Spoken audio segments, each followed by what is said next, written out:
আমরা একটা সাপ অলরেডি ধরে পেয়েছি। আমরা বর্ষা দর্শক প্রচুর পরিমাণে কিন্তু সকাল থেকে পানি, আর বর্ষার সময় এই ধরনের কিন্তু বিদার সাপ খাবারের আহারে বাইরে আসে। আজকে মোটামুটি যেটা আমরা ধরছি দর্শক 5 ফিট আমার হবে। এই যে আমার উচ্চতা কিন্তু 5.7 ইঞ্চি, এটি কিন্তু 5 ফিট ওভার আছে। আর এটা কিন্তু যাতে ফুটে দর্শক আপনাদের যদি একটু কালারটা দেখায়, এই যে এই ধরনের কালারের সাপগুলি কিন্তু মূলত কেটে হয়ে থাকে।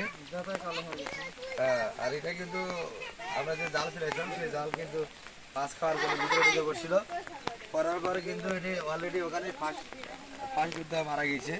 এটা কিন্তু পুরোটাই মৃত সাপ দর্শক, ভয় পাওয়ার কোনো কারণ নাই। এই যে পিচ্ছি পিচ্ছি ছেলেমেয়েরা কিন্তু অনেকটাই উৎসাহ দেখতে এসছে। হ্যাঁ কাছে এখন কি করা যায় এটা?